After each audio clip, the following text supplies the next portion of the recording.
Hello folks, today is Friday, June 24th, 2022. As usual, my name is Jake Baldino, here to talk about all the video game news that was going on this week. We got quite a bit, so let's just jump in. The first story is pretty exciting. It's the potential follow-up to Elden Ring from the developers Fromsoftware. We got little tiny morsels. I'm never gonna do that again. I've said that before in videos, but here we are. A couple of tidbits. The first is that Fromsoftware's Twitter and social media accounts did tweet out that they are hiring for their next projects. Note projects with an S, meaning multiple. And also, along with this, to kind of back it up, is Fromsoftware head Hidetaka Miyazaki doing an interview where he states that their next game is actually already in the final stages of development. This is the one that a lot of people are guesstimating or hoping that it's going to technically be the next Armored Core game. There's been teases and rumors about that already. But also that they are staffing up big time, they're paying people more, and they have multiple titles by different directors in the works, all under the Fromsoftware studio. And more Elden Ring updates are coming, so just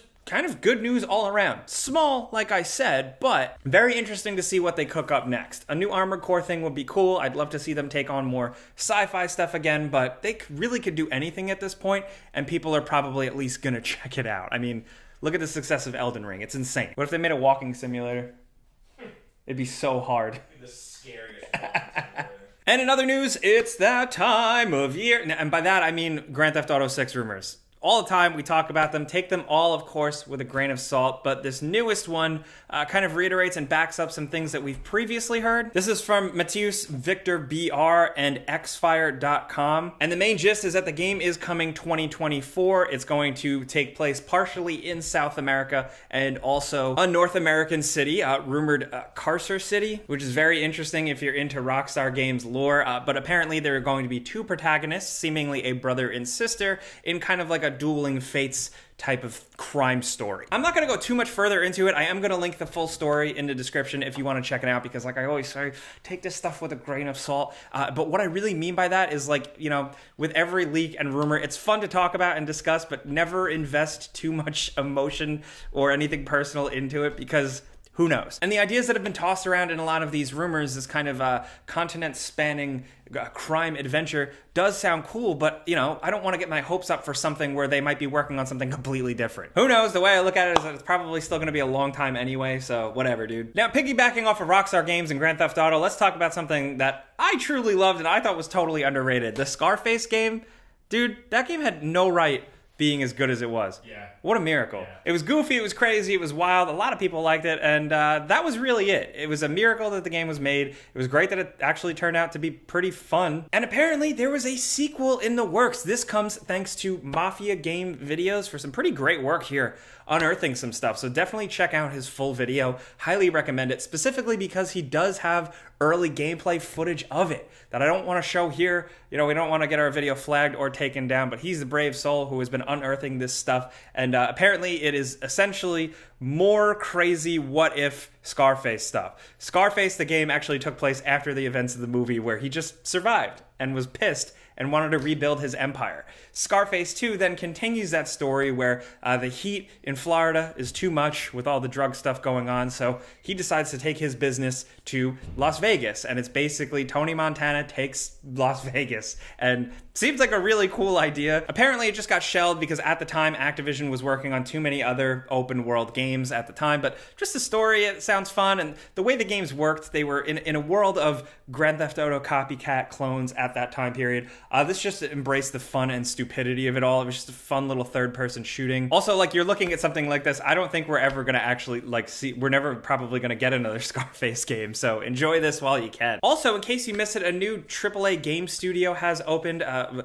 It's founded by some ex-people behind The Last of Us and Days Gone. This new studio is called Lithos, I think that's how you say it, and they're talking about their new action open world RPG game called Ashfall. We don't really have much on it other than that the studio is now established. This is their first game they're going to be working on. And like, it does sound ambitious and fun, and it's going to be a single player but like shared world experience, but it's also going to be integrated with Web3, and the blockchain and NFT stuff. So there's that. The timing couldn't really be worse. A lot of people aren't into that stuff. They have also clarified that this is still going to be just a traditional regular game for PC and consoles, but it's funny that there's an asterisk, right? It's like, oh, new game from studio veterans of previous great games, but could just be a money play. I don't know. Who knows? I'm just glad that there is a studio working on a new game, so I'll have to just wait and see how it turns out. Hey, next up, this episode is sponsored by Guardio. Now, do you know anyone that's been hacked, clicked on a phishing link, or just scammed online? Especially as a gamer, like have you ever downloaded a weird mod or a map or clicked on a sketchy link on Discord? You gotta protect where you use your valuable info in gaming accounts, your browser. Guardio works overtime with a variety of different features to keep you safe and just aware of what's going on. It's an easy, quick install and setup, and you get a free security scan right out of the gate to see if there are threats on your browser. You know, because some people keep their computers and sometimes their browser's a complete mess. Now, from there, you continue with a 7-day free trial to remove existing threats and to enable real-time protection. Now, like I said, if you go with Guardio, you get a lot of features. You can have malicious sites blocked, but you can also clean up your browser notifications, and Guardio can identify the sketchy ones for you and easily and cleanly notify you of information leaks for sites that you're already signed up for. Now, I'm always downloading stuff on random sites through browsers for work and for gaming, from like old save files to mods to assets. So it's just nice that I never have to worry about visiting harmful sites. So check it out. Go to guard.io/gameranks on screen here, or click the link in the description down below and protect your browsing with Guardio. Plus, get an extra discount with a 7-day free trial. And thanks again to Guardio for sponsoring this video. Next up, oh man,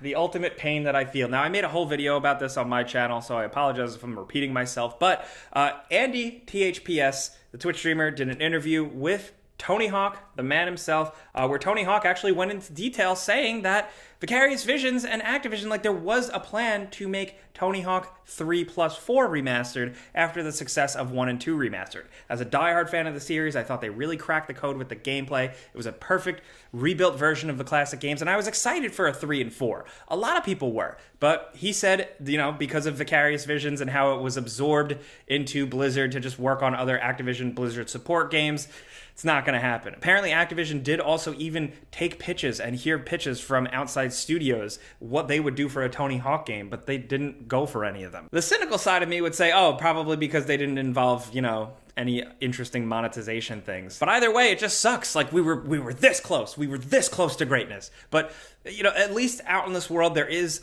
you know, plenty of great stuff. Ollie Ollie World is awesome. Skater XL. There are a lot of cool. There's a new skate game coming, so those experiences are out there. But that classic style Tony Hawk gameplay that I have personally invested a lot of my muscle memory into, it's just a bummer. It's just Activision and business being business. It's, you know, another studio that got absorbed that had great people making great things. Will Tony Hawk ride again? See what I did there? I don't know. We'll just have to wait and see. Next up, in case you missed it, we actually have a release date, not a game delay. The new Plague Tale game, A Plague Tale Requiem, has an official release date of October 18th of this year, and a big, lengthy gameplay trailer that debuted with it. Now, I actually didn't watch this just because I like the original game so much that, like, I'm like, you know what? I'll play the second one. I'm pretty sold, so I don't need to see too much more of the game, so I skipped this, but let me know if you watched it. I'm curious if you're happy with where it's going. But I'm glad we're getting some tasty fall games to look forward to, at least. Also, No Man's Sky is coming to Nintendo Switch in October. That's pretty cool. Andy, as like the resident No Man's Sky guy, would you play that on Switch? I thought it was already on Switch. I did too. You know what it is on? Steam Deck. All this stuff will be linked in the description down below. Also releasing this week is Sonic Origins. So we did a before we buy for that. Falcon took that over because he's like the Sonic expert for the classic games. So long story short, it's a pretty nice package. It's a little expensive, but it's a good way to replay the classic games. They didn't really screw anything up, despite people really kind of doubting Sega sometimes with stuff like this. I'm definitely looking forward to jumping into it eventually when I have time, where I get past all these other games that are releasing. And speaking of that, the game I'm currently working on for a before you buy, Fire Emblem Warriors 3 Hopes. We linked the launch trailer for that if you're curious about that. Something new to play on Nintendo Switch this week. But in other news, some possible relief for PC players, as it seems like the MSRP prices of graphics cards are starting to normalize a little bit.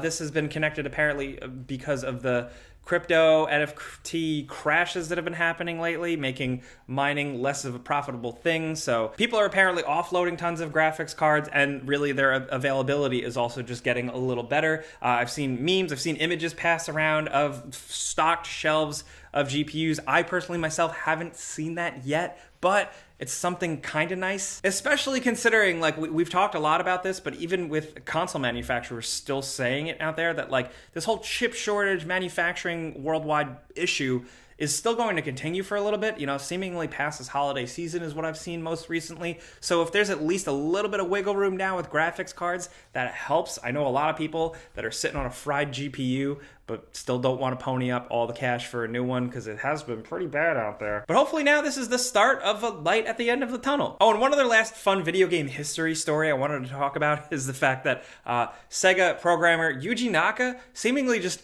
tweeted out the fact that, or the confirmation that Sonic 3's soundtrack was composed partially by Michael Jackson. That's always been like the rumor swirling around for years. And the whole thing with this new Sonic Origins collection is that they don't have all the songs. They didn't have the rights to all the songs. So some of the songs were replaced with like prototype songs, which apparently some of them are okay, some of them not really. But Yuji Naka essentially put out a tweet saying like, oh wow, they finally confirmed it. But he also then started to walk back those tweets because like he was technically commenting on like a social media Sega post using a Michael Jackson song, which may be unrelated, may not be, but he did walk it back saying his tweets were kind of misunderstood. But still, I think for a lot of people who just always took stock in that rumor as a young person, like, which it also just kind of totally makes sense if you look at the whole thing around it. I just thought this was interesting, and now I'm looking and I'm like, what's the deal? What's the real story?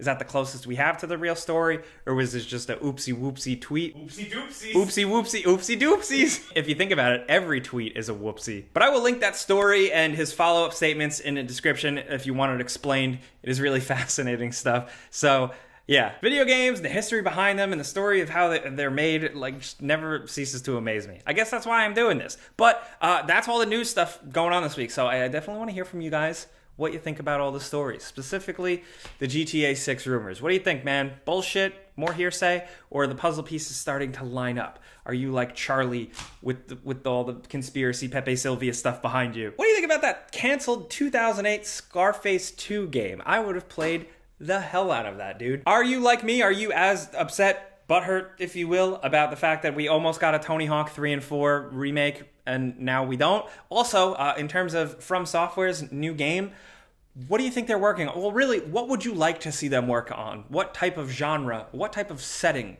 would you like them to tackle? Would you like to see them do just a similar style Fromsoftware game, but like in a new world or a new time period, or, what do you want? Are you going to play that NFT game? Let's talk about any of this stuff down in the comments. Definitely want to hear from you. Things get a little crazy down there. We're going to be down there, but things get crazy. So if you want to yell at me directly, of course, you can always find me on Twitter and Instagram at Jake Baldino. But thank you guys for being here every Friday, just getting caught up real quick with us with the news. We very much appreciate it. We're always going to be here for you, despite the world. So clicking the like button is all you got to do. It helps us. Thank you, for real. But that's it, guys. Have a nice weekend. Enjoy yourselves. Be safe. Pizza's on me.